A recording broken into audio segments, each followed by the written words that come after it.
It's Sports by the Book at the South Point Studio. Here's Jeff Parles. Good morning. I'm Matt Never. No, I'm kidding. I'm Jeff Parles. Happy to be with you today.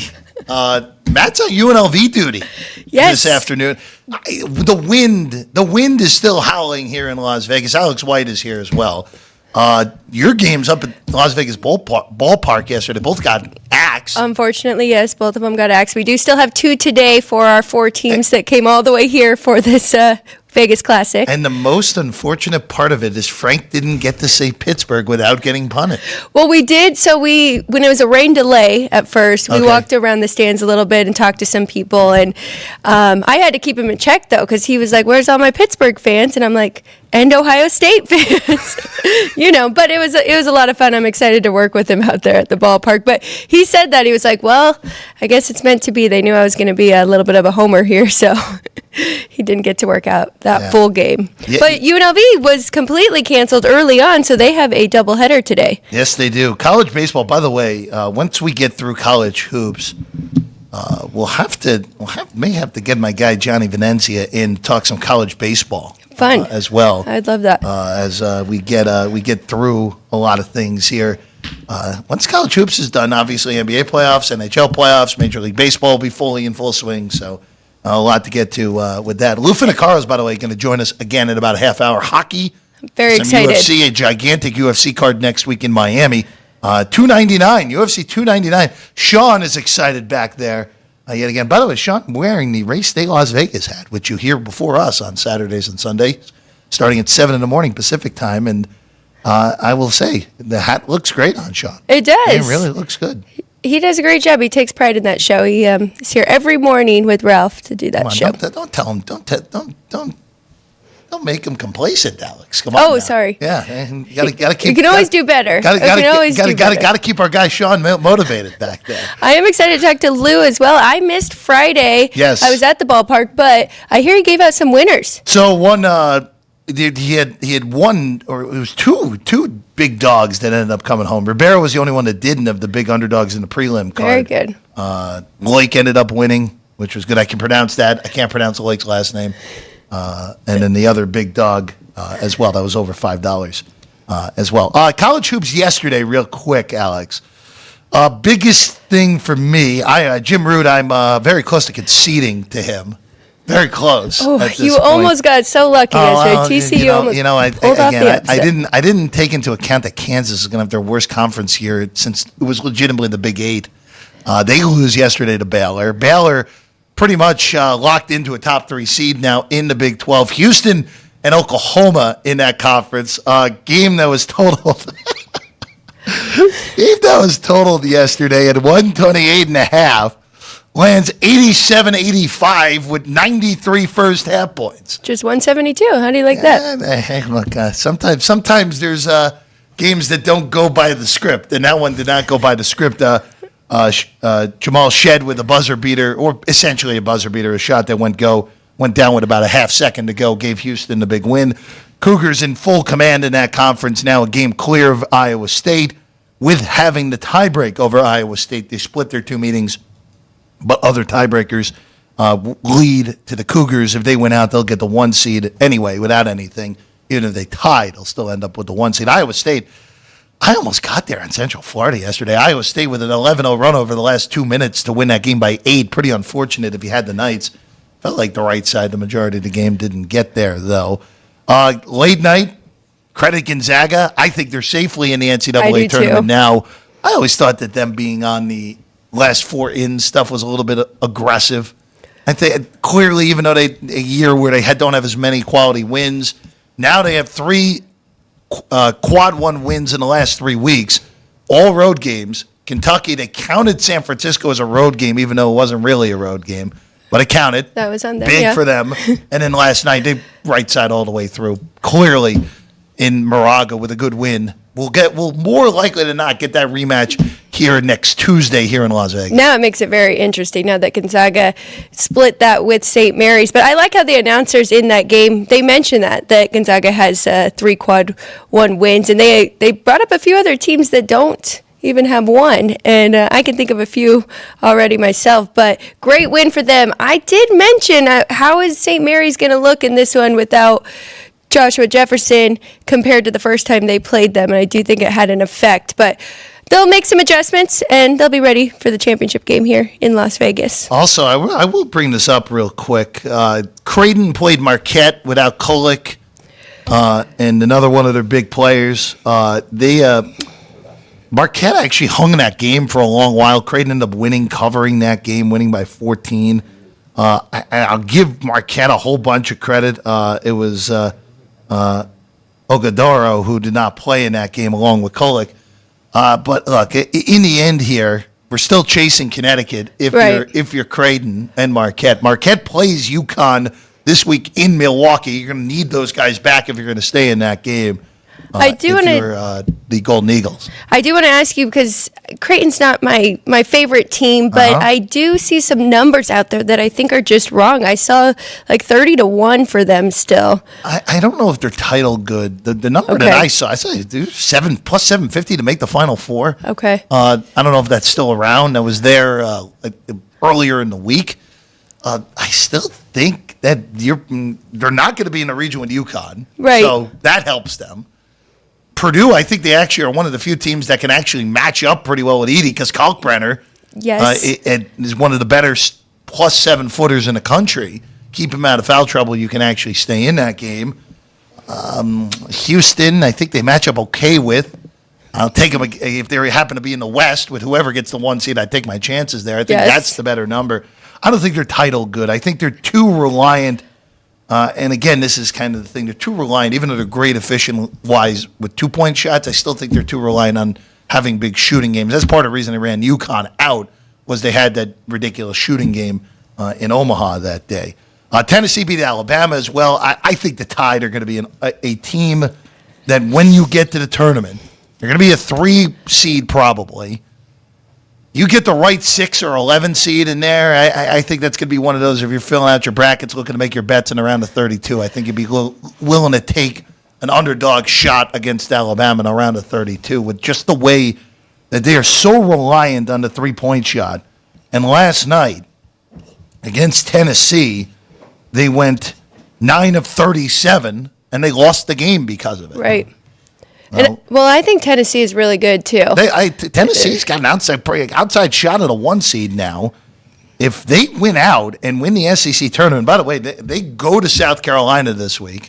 Revenge spot after South Carolina went to Knoxville and beat them. And then they get Kentucky, who's just playing some absurdly good offensive basketball right now. I mean, if Tennessee wins those 2 games and then steamrolls through and wins the SEC tournament in Nashville, it's going to be hard to keep them off the 1 line, regardless of what Arizona and North Carolina might do. Completely agree. What do you make that Tennessee-Kentucky total right now, top of your head? Ken Pom currently has 86-78. That's 164. Probably Sean could end up there, but no. Sean put up a 205. What did that yesterday? Yesterday, Bama total closed 173, right? I think you got to go higher. Games in Knoxville, right. maybe you go about the same. Okay. On that, Tennessee is not allowed more. Other than that Auburn game, is not allowed more than 74 points since the matchup against Kentucky, where they gave them 92. That had a nice 195 in the first meeting between the two of them at Rupp Arena. I don't know. Kentucky yesterday played a game that was in the 200s again, 111-102. I know. So they're kind of at the point where it's like, okay, against Arkansas, of all teams. Well, you know what, Arkansas. So I was actually the only in-game bet that actually was good for me. When Kentucky was down by 8 in the second half, I took a plus-140 money line, which felt like kind of a gift. Yes. And they almost ended up covering the game as a double-digit favorite. So Kentucky's dangerous. It's just a matter of them. I'm okay with doing this. Hey, we're just going to forget the defense. We're going to play defense when we need to. Arkansas went 6 minutes without a field goal in the second half. That's part of the reason Kentucky came back and won. Be elite at what you're elite at, which they are elite on offense. Right now, I don't think I know the numbers don't say it overall. They're 7th in adjusted offense in Ken Pom. They're the best offensive team in the country. Yes. I don't think there's much doubt at this point with the way that they have played. I think it's them, and quite frankly, I think obviously Purdue's up there. I think Illinois might be the third best offensive team in the country. They got a really nice win yesterday in Madison against Wisconsin as the Badgers just continue to fall apart down the stretch. All right, do you want to go to today? Let's go to today. Yes. UConn. Speaking of another team that's really good across the board, how about this steam on the Huskies today? We're up to 15.5 on UConn at home against Seton Hall. Open 14. It's been all Husky movement here. Oh, wow.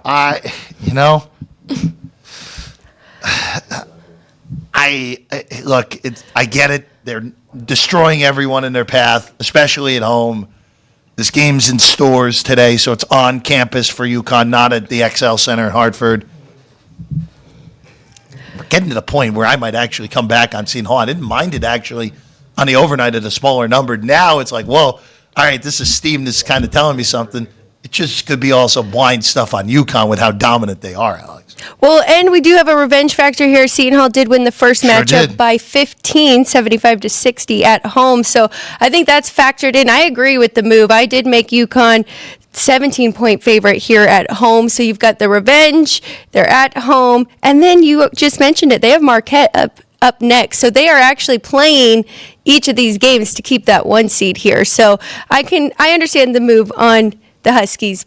But, I mean, these are conference games. 15.5 points is a lot of points. So I could understand taking that at that point as well. It's the only game at 9 a.m. local time here in Vegas, noon there in stores. It is senior day as well, final home game for the Huskies. You did mention it. That first game, which is the first game in conference play for both teams, Seton Hall won by 15. Klingon got hurt in the middle of that game.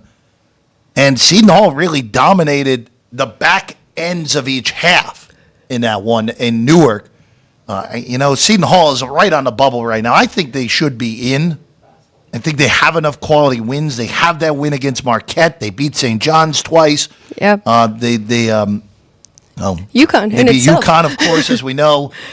Just mentioning the other one. So you have a bunch of quality wins. They're not going to win today, but if they flip around and beat Villanova in what is a monster bubble game next week in Newark, winner of that game after Villanova really stomped Providence in the second half. Good one for you yesterday in that one.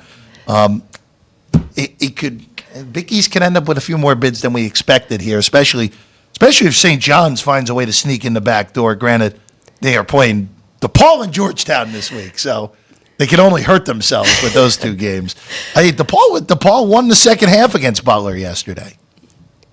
They won the second half. Or no, they didn't. They ended up losing it by a point. See, I wish that happened. DePaul 0-18 in conference in the Big East, as we know. UConn 15-2. They are going to be the 1 seed at Madison Square Garden, as long as they don't lose out, which they're not going to lose out. So they'll be the number 1 seed at MSG. It's a good week coming up. You just mentioned a lot of really good games that we have in this conference alone, and then we've even got some conferences starting. So conference tournaments officially start tomorrow with the Atlantic Sun.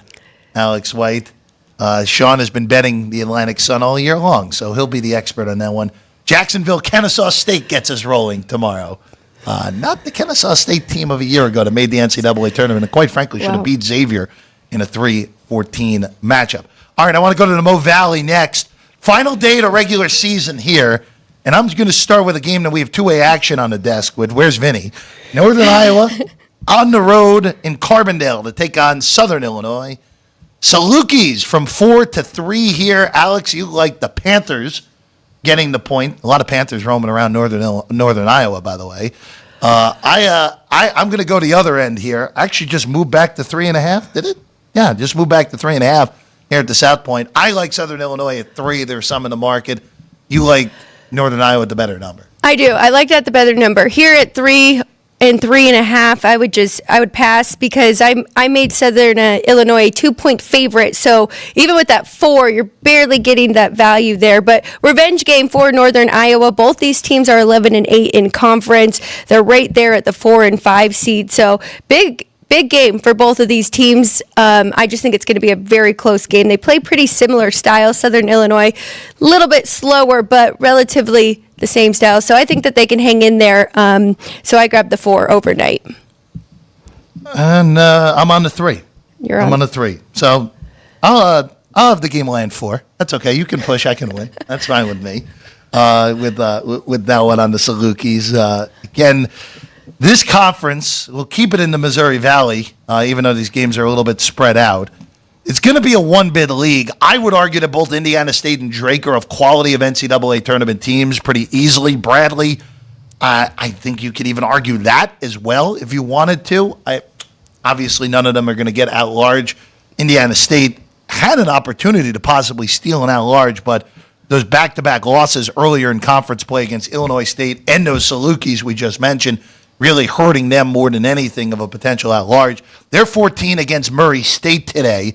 If Indiana State wins, they will be the number 1 seed in St. Louis next week in Arch Madness. I thought these numbers came right, personally. There was Agreed. Indiana State got bet up here from 13. Nothing I can do here. All these feel right on this one. Sycamore is trying to close out a regular season title today. No, I completely agree. This is right where I have these numbers, minus 13 and 150, so nothing for me in this one. But, yeah, Indiana State should take care of business today, that's for sure. Bringing up Drake and Bradley here, this is the best game of the day by a wide margin in this conference. It's number 2 versus number 3. As I mentioned, of course, we saw Drake in the tournament a year ago. Pretty similar team, all things considered. Tucker DeVries still there, who was their best player a year ago, who really got shut down in the NCAA tournament game against Miami. They're coming off a triple overtime win in Chicago against UIC. Now they return home to Des Moines to take on a Bradley team that has been quite good. Winners of 3 in a row after a bad stretch where they had a loss to Evansville and a loss to Northern Iowa mixed in there. And they also lost to this Drake team as well. That's part of the reason that I actually like Drake laying the 4 in this one against Bradley. We already saw this matchup. I think this is a bad matchup for Bradley. Just the way that Drake plays offense in this game, I think will give the Bradley defense a little bit of a problem. The one kicker to this, though, if Bradley is able to score the basketball, there is a weakness in this game is Drake's defense. Bradley's profile a little more balanced than Drake's. I wouldn't be shocked if this game goes over that 149.5. That would be another angle I could potentially look at here, Alex. So I lean to taking the points here with the dog because what you just mentioned, Drake a little bit weaker on the defensive side. I mean, both these teams are playing very good basketball. Both of them are 4-1 straight up coming into this matchup. And Bradley has been very good on the road, 8-6 straight up and 7-6 against the spread. But then on the flip side, we have Drake, who is 11-8 against the spread in conference. So I think it's going to be a great matchup. I don't know what to do with the total here. I could see it going either way, but I made it right there at 148, so I'm not going to touch it. Let's go back to the Big Ten. Not the greatest of matchups here. Maryland and Indiana. We have talked about both of these teams. Indiana, really just a disaster of a season any way you slice it. I would be surprised if Mike Woodson makes it to next year at this point with the way this season has gone for the Hoosiers. Just pointing it out, they did beat Wisconsin earlier in the week. Maryland losing to Northwestern at home. This is 8.5. It's just a question of, do you feel comfortable laying that many points with Maryland against anyone in conference play? I do not, so this is a nice, good old-fashioned pass for me today. I think that number is right. It's interesting, right, Jeff? This Big Ten matchups we have today, we've got a lot of our 7-10 and 7-11 teams all playing each other right there kind of in the 10 through 13 seeding in the Big Ten. So like you mentioned, not the best of games, but, I mean, two of them do have two of my favorite under teams, and Maryland is one of them. I usually bet their unders. Can't really do much now. It's 135.5. Liked it more at that 136.5 overnight, but now really it's just a stay away. Before we get to some other Power 5 games and also an American Athletic game in men's college basketball, I do want to bring this up real quick. Of course, College Game Days in Iowa City today. Caitlin Clark's going for the record of overall point scorers, men's or women's, looking to break the record of Pistol Pete Maravich that has stood for a very long time at this point. I'll ask you this, Alex. I don't know if you did any work on this. These are two legitimate top 10 teams going at it today, Ohio State and Iowa. Excellent teams here. One book in town is Iowa 7 with a total of 169.5 on this one. The other props as well. How will Caitlin Clark break the record? 3-point shot plus 145, 2-point shot plus 165, free throw plus 260. Which quarter will she break the record? Right now, the third quarter is the favorite at plus 185. First quarter's 4-1, second quarter's plus 235, and then fourth quarter plus 275. It's from our friends over at the Westgate on this. So Iowa is a favorite, 7-point favorite. They should be, yes, and Okay. they are. I think I would lean to taking the points here with Ohio State, with the game day being there, all the big news on Iowa. I've watched Ohio State play a couple times. They are very good. They should be top 10 right now. So Number 2 in the AP poll. 7 points can hang around in this one.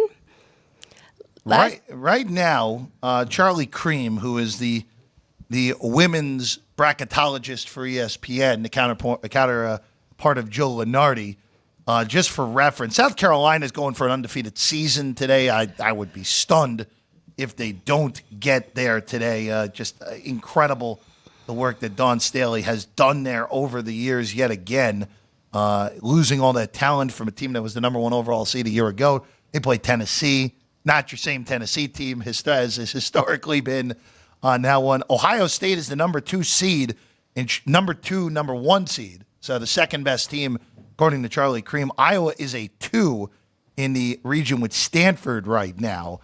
I'm with you. I know that there's a tax to be paid with Iowa at this point. Right. When you're betting them, if you're looking at the women's side, 7's just too many points. I actually would take the 7 with Ohio State in this one as well. I understand you could be running into a buzzsaw here, especially if this is one of those games where Clark goes for 45 plus, which is absolutely in play. But give me 7 points. I think this game can be tight, and Iowa still wins. You get there pretty easily, getting 7 on that one. All right, back to the men's side of things here, Alex. Speaking of breaking records, you do have to bring up LeBron James as well. 40K last night. First player in NBA history to do it. I think the bigger takeaway from that game is that the Nuggets still own the Lakers. The Nuggets. And on the NBA side of things here, before we get back to the college side, the Nuggets, who have had this quote-unquote lackluster season by some analytic numbers out there, they're only a half game behind Minnesota, tied with Oklahoma City now, winners of 6 straight. The NBA the road to the NBA title still goes through Denver, Colorado. That's right. Boy, what a sentence that is. I know they just won it, but still, historically speaking, for the Nuggets. But it still goes through Denver. And they are the second favorites to win it all right now to the favorites in the Western Conference, and that's correct. I think we're stumbling towards a Boston-Denver final for what it's worth, Alex. I really do think we're on our way there. As much as I would love to see Boston lose in the Eastern Conference side yet again, for bets reasons more so than anything, I think we're getting chalk with Denver and Boston getting there when it's all said and done. The chips seem like they're falling in place, right, for Boston this season more than ever. Unless Milwaukee can really get it figured out, which they have been better as of late. So they may be able to take them in a 7-game series. But Bucks have won 5 in a row, all after the All-Star break, so seemingly gelling a little bit better after that ridiculously awful start with Doc taking over for Adrian Griffin. The big thing right now in the East, I would say, is can Milwaukee shift to that 2 seed, get that home court guaranteed for both rounds? They're tied with Cleveland right now. Cleveland percentage points ahead, and Cleveland has the tiebreak, so Milwaukee has to finish ahead by a game of the Cavs in order to get 2 seed. Knicks struggling right now. Jalen Brunson's been out the last few games as well. Sixers holding on for that 5 seed. Miami at the 6, Orlando and Indiana 7-8. The Bulls will still play in a play-in game potentially, and potentially have a shot to steal a playoff spot as well, as they would play the Hawks right now in the 9-10. Trae Young's likely out the rest of the season with his thumb injury that he suffered a few days ago. I've been amazed they've still won a few games without him, Atlanta. So they're still hanging in there in that spot. 2 games clear of Brooklyn, who has just been an abject mess over the last 2 months or so after a pretty good start to the season. All right, back to college hoops. East Carolina, North Texas, AAC ball here. North Texas 9, Alex, at home against East Carolina. Again, North Texas, I think is better. They're better than the record shows. Only 3 games over 500. We know what they are. They're going to slow you the heck down. They're excellent on defense. They're not particularly good on offense. It's a 9 and a 123. So it just tells you all you need to know here in this one. I think you're okay going under that 123 still. I went under 124 last night, but I still like it here. I mean, I think it's going to be a very slow game. We've seen North Texas trend to the over a little bit, but that is because they've been playing teams like Memphis and SMU and teams that actually force them to Tulane, exactly. So now that they have a team in East Carolina that will slow it down with them, I think you're okay going under this total. East Carolina's 19-8 to the under, 4-1 to the under in their last 5. So similar styles, and it's going to be a hard one to watch. By the way, bringing this up real quick in the American, South Florida, credit to them yesterday. I thought that was an absolutely horrible spot for them. I thought I was doomed. Yeah. On the road against a pretty good team in Charlotte. And after the first 5 minutes, they just destroyed the 49ers in that game, winning by 15, not even a shadow of a doubt. Really good win as an underdog. They're 15-1. I mean, they're going to be close to a double-digit favorite against Tulane. They're going to be favored on the road at Tulsa next weekend as well. They're probably going to go 17-1 in conference. And I know that their analytic profile is not good. I know that their non-con was not good. They do get helped out by the fact that it looks like Loyola might win an A-10 regular season title at this point, which would be gigantic for South Florida if that were to happen. But boy, it is going to be hard for the committee to keep them out if they lose in an AAC final to a Florida Atlantic, which could very easily play at this point. Right now, in the AAC standings, South Florida is going to get the 1 seed, and it looks like FAU is going to get that 2 seed. So they could very easily be on the crash course to play each other in Fort Worth 2 weeks from today on Selection Sunday. I think they deserve to be in, definitely, whether they win this or not. But the way they're playing, I mean, they should take care of business. And I think they can handle Florida Atlantic. We've seen them beat them already once. And then Florida Atlantic lost to Memphis. So they're just 2-2 in their last 4 games. So I think South Florida will be in the tournament in March. Entering yesterday, this is not updated as of now. I did see what Lenardi said yesterday. Providence was the last team in. Villanova beat them. So Villanova hopped Providence. Providence would be out, according to Lenardi right now. Gonzaga moves from the last 4 into the last 4 byes on the virtue of both Wake Forest and Virginia both losing yesterday. And Seton Hall moved up for the time being. I would imagine they may just move back after they take it on the chin probably from UConn this morning. Where did you say Virginia was? They seem to be a big talk. At this point, for the sake of all of our eyeballs, I would hope Virginia finds a way to miss the tournament. Right now for Virginia, Ken Pom has Virginia at 70th, which, quite honestly, I'm actually surprised they're that high because of how bad their offensive metrics are, and their defense just keeps sliding. They're down to 9th overall. They only play Georgia Tech in the ACC regular season, but if they do lose that game, they're going to be in big trouble because then they probably have to win a game or 2 in the ACC tournament in Washington, D.C. this year, because that's what we think of when we think of the ACC, of course, Alex. A few more before we bring our guy Lou Finicaro in to talk some hockey. Ohio State hosting Michigan on the men's side. It's up to 11. I know Ohio State's been playing a lot better since firing Holtman and having Diebler be the interim head coach. Michigan has just been an abomination this year, especially away from Ann Arbor, where in conference play, they have not won on the road, and they have barely played within single digits as well. Their closest road score is 6, and that was the game that was not really a road game played in Philadelphia against Penn State. Alex, this just feels like it's too much, but I don't want to come back the other way.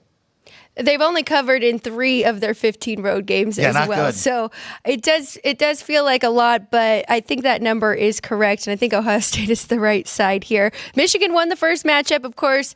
That was before the firing of the head coach for Ohio State. So a little bit of revenge, but I mean, can't do much with that. But yeah, total just right. I made it a little higher, 146.5. Can't really do anything there, but I think Ohio State's the right side, even at a double-digit number here. Rutgers on the road in Middle America to take on Nebraska today. We know how good the Huskers are at home. They're 9-point favorites in this one.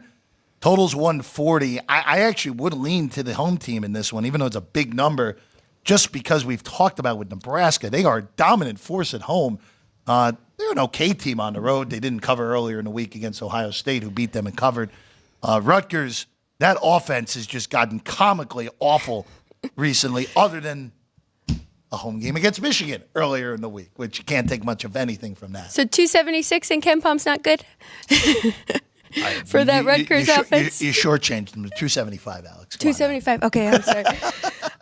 I mean, that is just brutal. And they're fourth in defense. If they were just mediocre on offense, they'd be a tournament team. Right. And they're beyond awful on offense this year. Third in defense, though. That's how I went under this, and then the total's actually going away from me. So I'm against the market, but I love this under 140. I made it 133.5 between these two.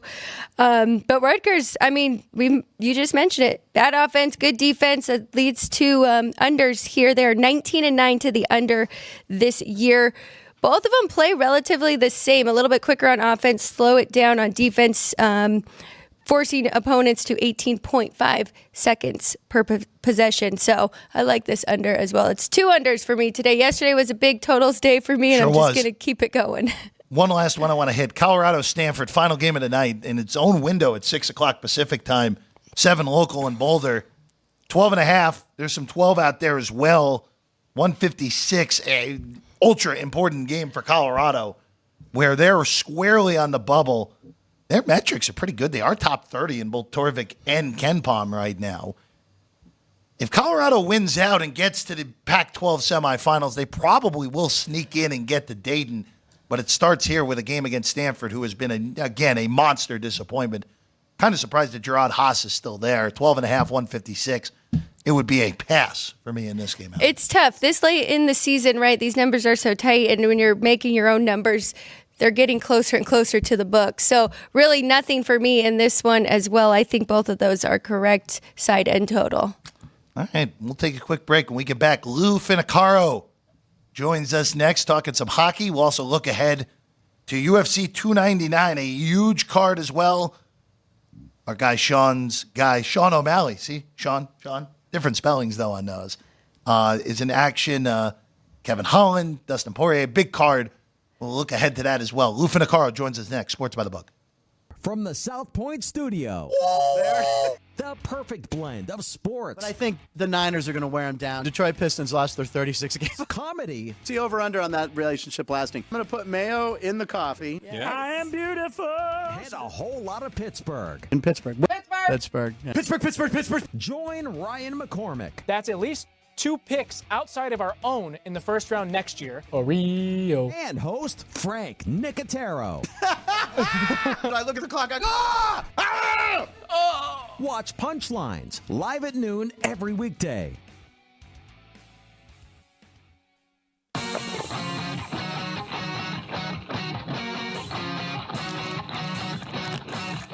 Once you've satisfied your hunger, get ready for more of the hottest casino games in Vegas. Our 24-hour, 30-table non-smoking poker room proudly hosts all the most popular poker games with a variety of betting limits. Visit the poker room for a schedule of daily tournaments. Whether you're going to hold 'em or fold 'em, the best place for poker is at South Point Casino. You'll notice that our craps tables are usually the loudest in the casino. If you've never played, join one of our free craps lessons to find out what makes this game so exciting. Check with the craps dealer for schedules and give it a roll. Bingo is also an exciting way to spend your time. We offer 7 sessions of bingo every day. Bingo! And each session includes a cash ball jackpot, 12 bingo games, a progressive double action game, and a $10,000 bonus coverall. Electronic units are available. If you haven't played bingo with us, give it a try today. Guests can also get in on the action at our one-of-a-kind race and sports books. 2 separate rooms designed to maximize your experience and comfort. Our sports book, with over 400 seats, puts you right in the middle of the action, 24 hours a day.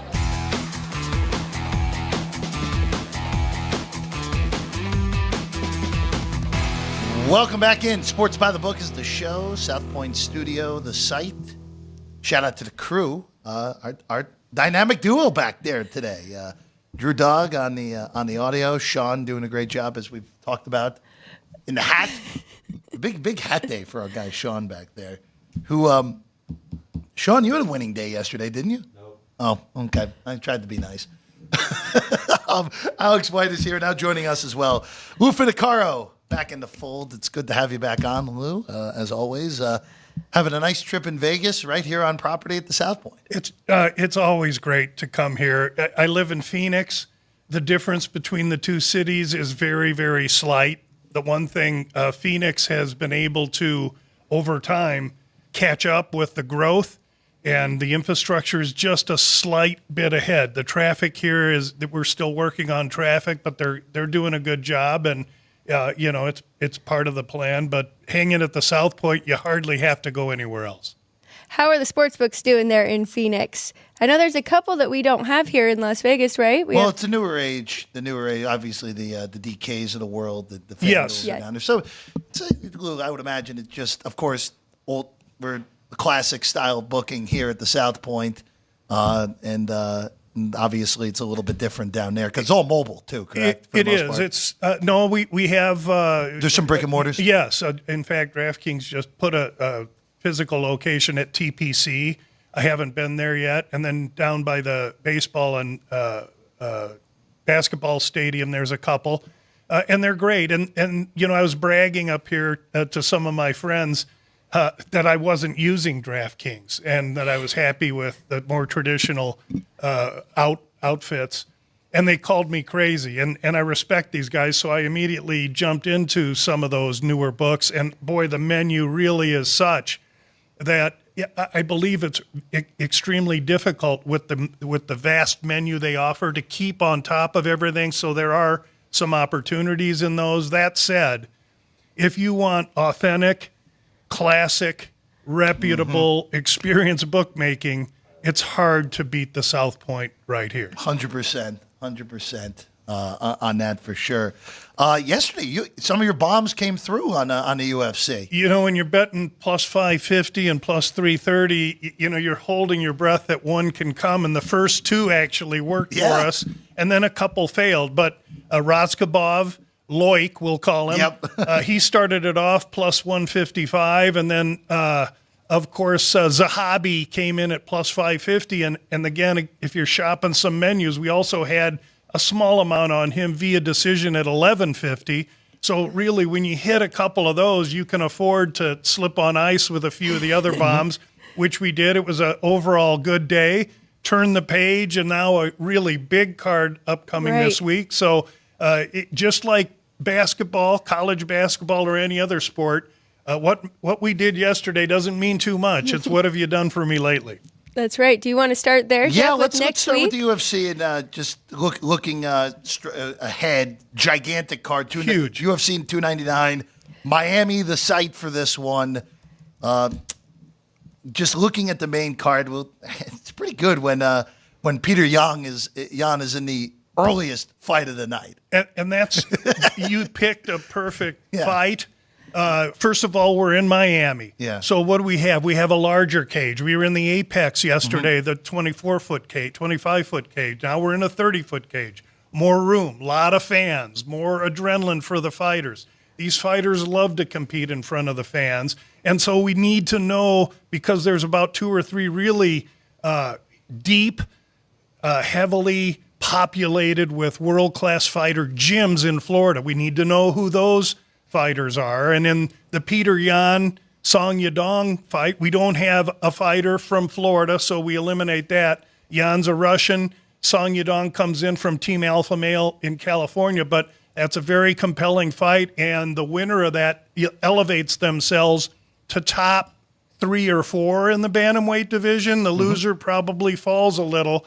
Yadong, smaller, larger, faster, and an underdog, which I find a little bit surprising here, but his price is starting to meld away. So I would suggest where you can find Song Yadong plus 115 or 120, I'd scoop it up now, because I believe by fight time that could be a little bit closer to pick 'em. These are the names I know. We talked about this a little bit on Friday, because Gilbert Burns is in action as well.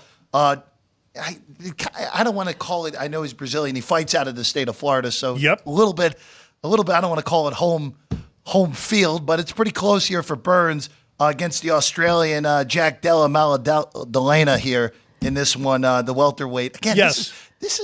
these are quality of fights down the card that would be main events at most of these other cards. And here to this, there's 3 fights after this one. That's right. And really, this 299 card is so deep. Just like you say, all of these are main event quality type fights. Della Maddalena coming out of Australia, he has the travel. He's probably got a little recency because he's fought well. He's primarily a striker. He had trouble a few back with this kid Hafez. Now, part of it was because Hafez and he had to take the fight on short notice, but Hafez was heavy wrestling. Gil Burns, a Brazilian who lives in Florida. Now, the Brazilian population in the gyms in Florida are deep, and so this is going to be a home crowd for him, and fighting, he doesn't have any travel to deal with.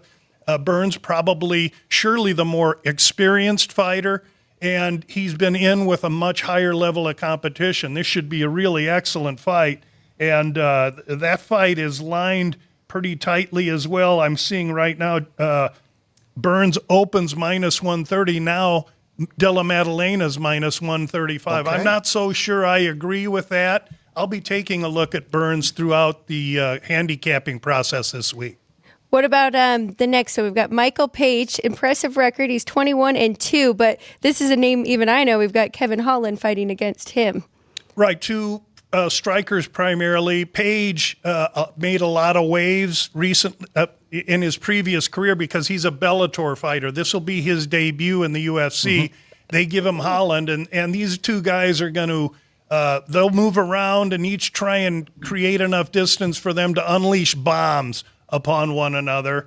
I like Holland in the fight because he's the pedigreed UFC athlete. He fights at 170 now. He's comfortable fighting at 85. He'll be slightly larger. And while Page is capable and quick and fast, precise with his strikes, I think that this might be a little bit too much for him to chew this early on.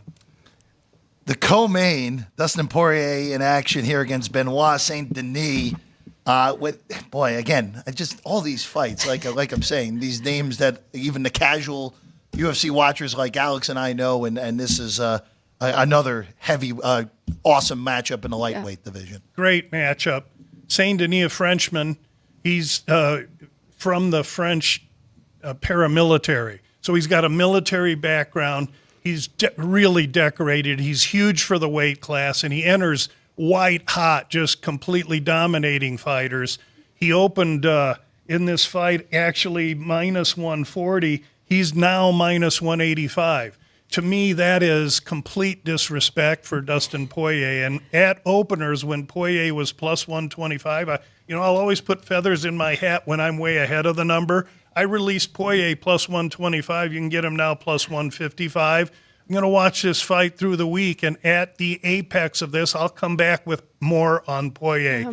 He just has too much experience. He's been in with the elite of the division for many years, and I believe Saint Denis, who's a guy that gets hit, is going to get hit in this fight, and I see and view Dustin Poirier as really getting disrespected and in a live spot. Sounds like a good one. Now, I'll let you, because you're excited about this. Well, main event. Sean back there is the most excited of all this. Sean O'Malley, colorful to say the least, in action here. Main event, Marlon Vera, the opponent here. Just the early thoughts as we are about a week away now. Vera's a dog. This is a 5-round fight. In O'Malley's past, if there's a chink, it's that if taxed, he can start looking at the time on the clock in the 3rd round. Now, this is a 5-round fight. That's Vera's goal. Vera wants to take him deep, try and tucker him out, and see what he can do late in the fight. Now, the question will be, can Vera get it late? O'Malley is fast. He controls distance with great control. Excuse the redundancy. This is a large cage, so he's going to have plenty of room to move, and he's precise and powerful with his strikes. So I think it's going to be a tough challenge for Vera here. I'm still handicapping this fight. O'Malley fights out of Phoenix's MMA lab, one of the best gyms in the whole country, and I think that O'Malley deserves to be the favorite here, despite the fact that in their first fight, O'Malley was injured and technically took the loss. I think he'll come in focus trying to solidify his position in this 135-pound division and then look for bigger fights. And surely the UFC wants to continue to catch lightning in the bottle with O'Malley's popularity. Among the young people like Sean behind the glass, my son who's 27, I mean, O'Malley's going to get bombed as we get closer to the fight. You said you gave out one already. Can people find these plays? Or do you tweet them? Or Gamblu.com is my webpage, and so go to Gamblu.com and check us out there. Each Monday, I do a Sneak Teep podcast. It's a play on words for sneak peek. And so Monday, I'll drop a podcast with all the opening line observations for this whole fight, and I'll also give insight there. There's always a release on that podcast as well. Love it. All right, we're going to turn to hockey now because Beautiful. I've been looking forward to this. So we had you on, Lou, and you kind of talked about how you handicap regular season and then playoffs because it's like 2 seasons. Can you just review that for me really quick? In the regular season, because of scheduling, for instance, there's games today back-to-back where a team played at home last night, got to travel, say, to Minnesota from San Jose. And so the need for overtime and the tax on the athlete is too much. So they had to modify. And so overtime now is 3-on-3, plenty of ice, plenty of room. And the regular season, because there is less intensity, there's more room to skate, is in no way resembles the postseason when there's 5-on-5 and they play till someone wins. In the postseason, it's a much more defensive game where a hot goaltender can make the complete difference, whereas the regular season, they shuffle between both their goaltenders if a team's happy enough to get them. So with the dynamic difference between the 2 seasons, I usually hesitate and wait for my investment until the postseason starts. Now, the trade deadline comes up in about 5 or 6 days. Mm-hmm. That'll give us a great insight into how each team views themselves, who's going to pick up defensemen that needs them, who's going to try and get a goaltender that needs them, i.e. The New Jersey Devils, amongst others. And so after those moves are made, there'll be a little bit of time where these new players have to gel with their teams, but I'll get way more involved in some daily investment once that trade deadline is made and I can view how each team looks at itself. Calgary's going to be selling off. They're not going to make the playoffs. So where are all those players going to go? Well, it's interesting just looking at the East real quick because it would be 5 out of the Atlantic at the moment. There's Tampa and Detroit. Detroit would be the first wild card. Tampa would be the second wild card right now. You mentioned New Jersey. They had a gut punch loss on Friday against the Ducks. Or did they? I mean, Hughes with a penalty shot at the end of regulation doesn't get it to go. They lose that game to a bad team. Right now in that Metro, you mentioned the Devils. They could sell if they have another bad week here. The Capitals, Alex's nemesis this year, they're in kind of no man's land. And then sit the Islanders, who have won 3 in a row. And right now are only 5 points behind Philadelphia for that third slot in the Metro and have 2 games in hand. So this is a little bit of an unclear picture right now for some of these teams in the Metro of what exactly they may or may not do. Yeah, and I'm glad that it is. I mean, a team like the Islanders, there's a team that plays playoff-style hockey. Mm-hmm. They have a hard time scoring, but, boy, they're greatly defensive. And so what happens in overtime and they go 3-on-3, they're overmatched. They've lost 14 overtime games. You take that team and put them in the playoffs, and they're going to scare, I don't care if it's Carolina or Florida. Mm-hmm. But will they be able to get there? Now, the 3 in a row helps them, but they're still, 5 or 6 points out? And 5, so they've got work to do in these last 20-some games. But and if Jersey picks up a goaltender like they've been trying to do, or at least the rumors out there that they're making calls on goaltenders. So if Jersey can get a goaltender, gel, and win games, and if the Islanders can just find their way in, which could be a tall task for each team, I think they're very, very dangerous. Staying there in the Eastern Conference, any other teams that you think are definitely buyers and teams at the bottom maybe that are sellers before the trade deadline? Yeah, I mean, I think right now Florida and Carolina are two apt teams. They're both shopping a little. It'll be interesting to see what do they do, if anything. Because Florida was there last year, I love their coach. They got to the finals against our own Las Vegas Golden Knights. Didn't quite get there. These kids dream since they're 5 years old of getting to the cup and hoisting. And so that taste in Florida's mouth, I think, coupled with the great leadership they have, they're going to be a tough team to beat in the East. Carolina, I mentioned, I think Boston gets a little overlooked simply because they're there every year, but it's Florida, in my opinion, that has the target on their back. And they're getting hot at the right time. They're 14-2 in their last 16 games since January 22nd. So I'm with you Playing there. good, coming right into the important part of the season. Well, and also, too, you mentioned this and what you were talking about at the beginning, where some teams are built for the 82-game season but are not built for the best of sevens. Florida is kind of built for both. And we talked about it a little bit on Friday where, you know what, it would two good things happened to them last year. They sneak into the playoffs through the back door, get to the Cup Finals, and then get their teeth kicked in the Cup Finals. So they had a little bit of experience of playoff success and then playoff failure, and now here they are with an outside shot of winning the President's Trophy. I mean, I really can't add to that. That's a perfect recap of what happened to them. And again, those kids, all they want to do is hoist. And so I think they're very focused, and that's all they want to do. Now, they've got some teams they're going to have to get by, Boston, Carolina. Again, I'm not mentioning a Toronto. Why do I don't regard Toronto as a team erected or complete enough to compete in the second season. Will they win another series this year? Maybe, probably. They are very good. And the young man, Austin Matthews, played Little League in Phoenix with my son, for crying out loud. So I love the kid and his talent, but why won't that team put some defensemen behind them, for crying out loud? Yep, and it's been a problem throughout the years. But let's move to the Western Conference. Sure. Golden Knights are struggling a little bit. We're still out without Eichel and Stone now. There's been a couple other teams, and that's Colorado, just 8-8 in their last 16 games.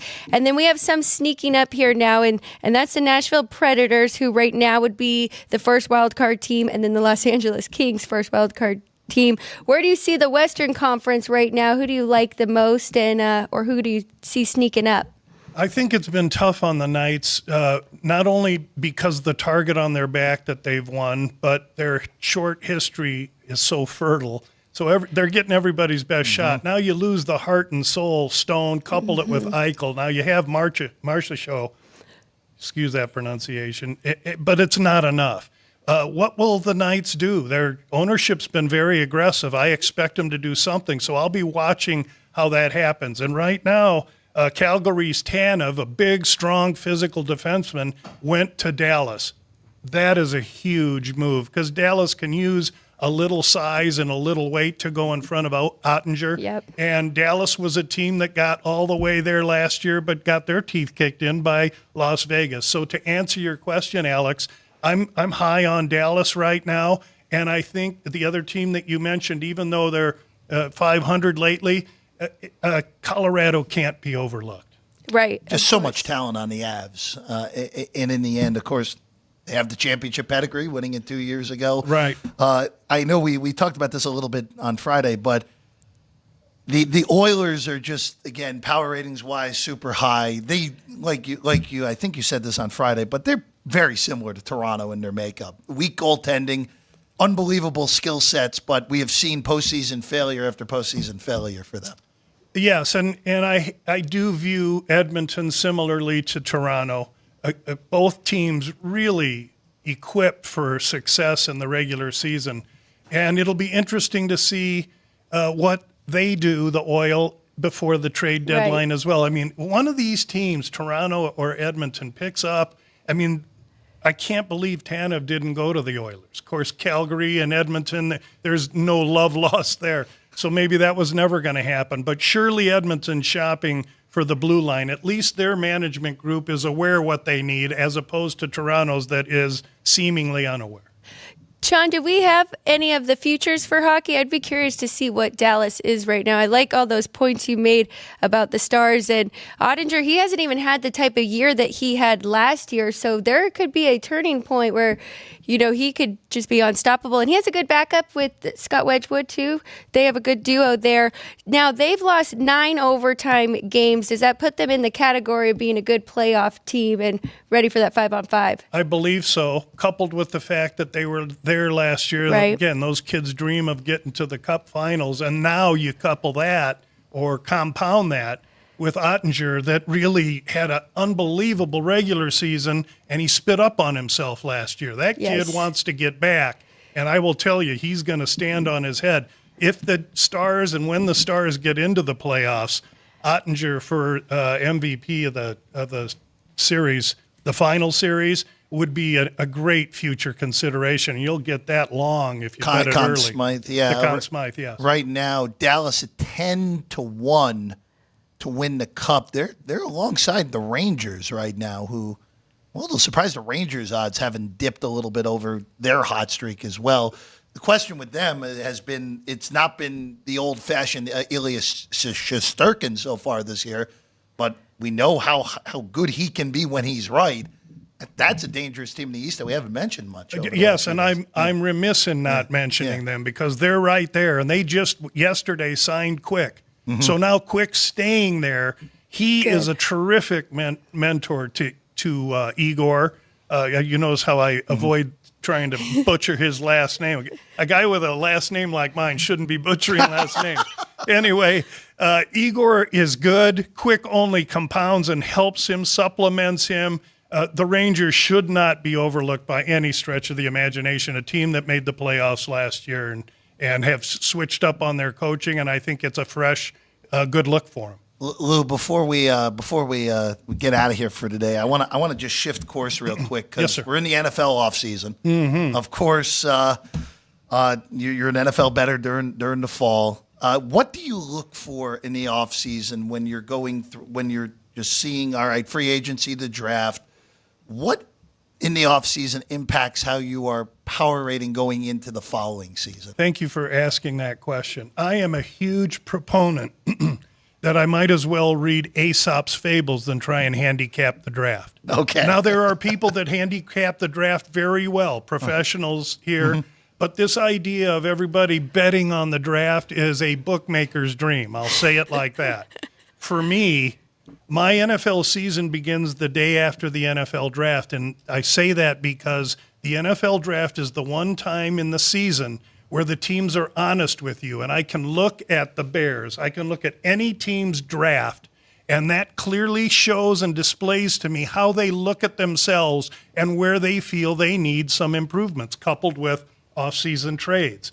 So rather than try and predict what a team's going to do, and we know the NFL is not going to tell you what they're going to do. They may throw some head fakes out there, but if you think you know what's going on behind the closed doors of an NFL general office, front office, I think you're fooling yourselves. And so I prefer to read what happens in the draft to then make my assumptions and conclusions on how the team looks, and then my season begins.